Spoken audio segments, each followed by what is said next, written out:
Hi everyone, welcome to my channel. For the past week I have been participating in Koreadathon and I created a little vlog for all of you. Do you see how I went? Here we go!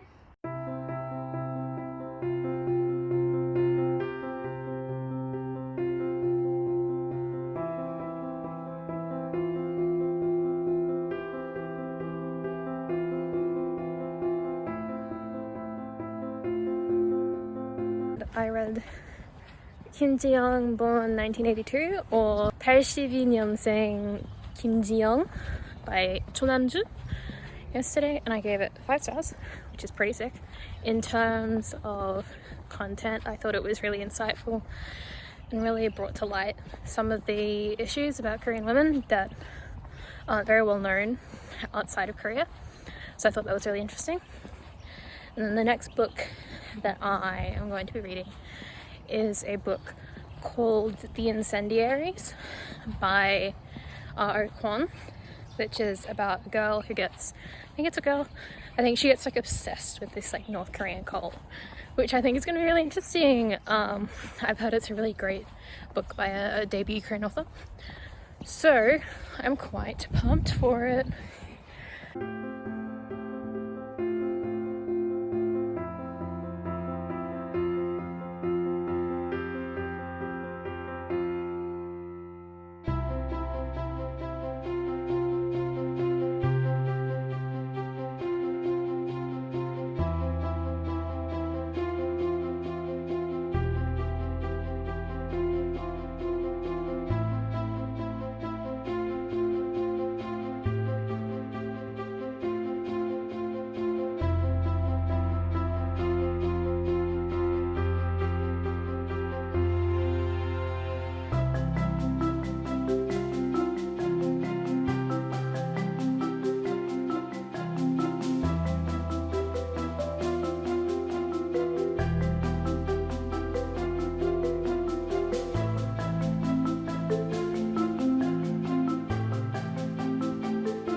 This afternoon is where the fun really happens.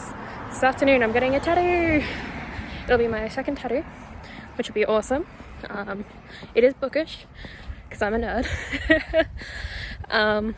So yeah, that'll be exciting.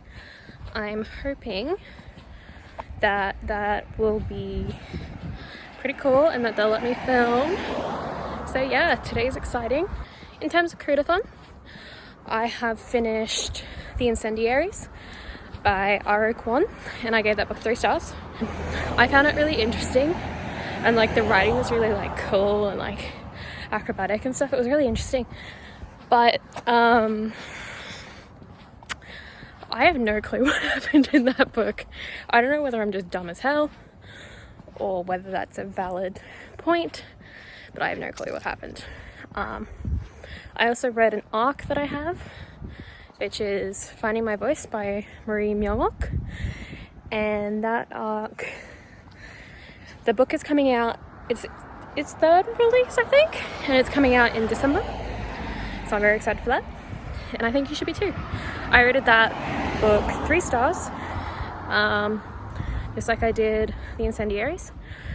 I thought it was a really good book, but it just like wasn't anything super interesting, in my opinion. It was a really good own voices novel, and I think it'd be really good for younger teens, but unfortunately since I'm turning 20, I've already read all my share of coming of age young teen stuff, so it's a bit like for me. In terms of what I'm currently reading, I am reading Gumiho by Kapjo, and I'm up to chapter 6 of that, and I think it's gonna be interesting. Definitely a lot of the Korean mythology is there, which is really cool, which I'm very excited about. And yeah, I'm also re-listening to A Court of Wings and Ruin because I can, and because I just enjoy Face End. They make me happy. So yeah, I'll give you guys some updates later on. I'm either gonna chill at a shopping center for a while or go to uni and do some work and maybe film some stuff, maybe, depending on my mood. And yeah, should be fun.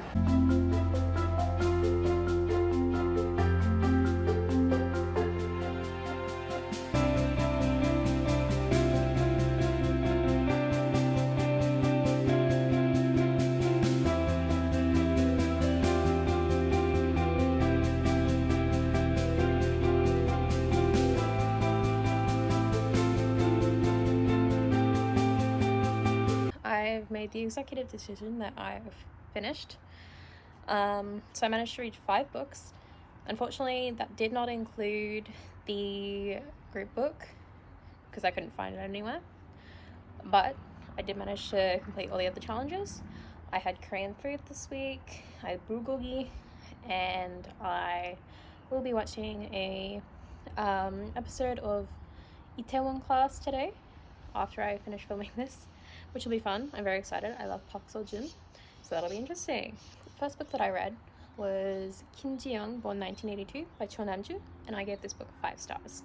I thought it was a really insightful journey into the life of a Korean woman, especially in modern times relating to career development, education, and family, like having children and that sort of struggle. In 2005, the year Kim Ji-young graduated from college, a survey by a job search website found that only 29.6% of new employees at 100 companies were women, and it was even mentioned that that was a big improvement. That is the sort of thing that this book talks about, and I thought it was a really good and succinct way of discussing that. So I gave this book 5 stars, and I highly recommend reading it if you are interested in women's issues or South Korea in general. The second book that I read was The Incendiaries by Aro Kwon, and I gave this book 3 stars. And I gave this book 3 stars because I still don't know really what happened. I just know it was good. Like, the writing itself was really good, and it really brought to light some like relationship issues that I thought were really interesting. Essentially, this book follows 2 college students, Phoebe Lin and Will Kendall, and their relationship. And Phoebe is like obsessed with this North Korean cult. That's all I can really tell you. It's really odd. I do think it's worth a read because it's like the writing's really cool. It's like really just blunt and like to the point. But I don't know what happened. So yeah. The third book that I read was an arc that I have for a book that is being re-released for the 3rd time this year, and that book is Finding My Voice by Marie Myung-oh, and I gave the book 3 stars.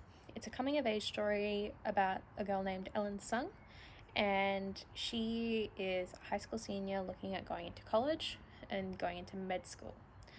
I thought this was really, like, there was nothing wrong with the book. I'm just, like, past the point of, like, coming-of-age stories where I don't find them that thrilling anymore, unless it's got like some sort of special element like sexuality or something like that.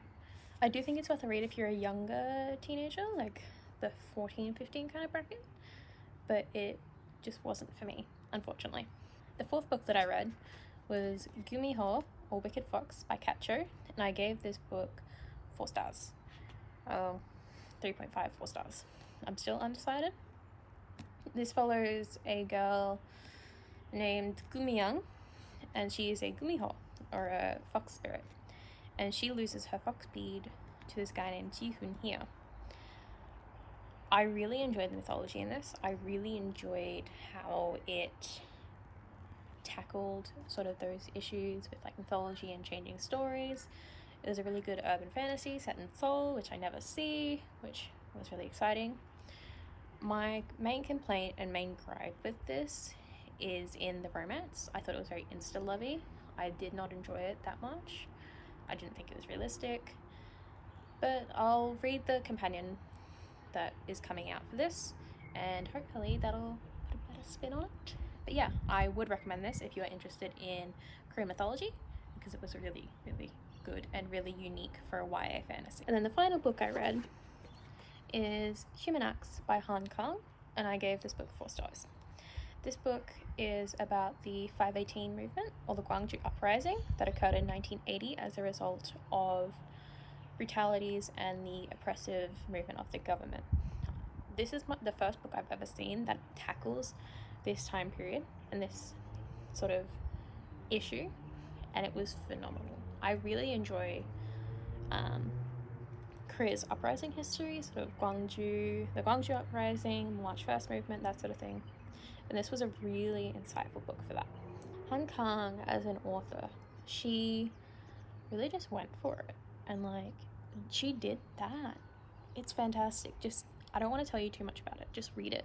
There are strong content warnings in this for violence, abuse, suicide, self-harm. But otherwise, if you feel comfortable reading that sort of content, give this a shot. That has been my experience with Koreadathon. Let me know how you went with your week of Korean reading. I hope you really enjoyed it. I now bid you farewell. My name is Courtney, and you can find me on Instagram, Goodreads, other places. I don't know. I'm working this out. I'm finding my feet with this. So yeah, let me know how I went. I'll see you guys later. Bye-bye. I hope that people take me seriously, because I do in fact study this language. 안녕.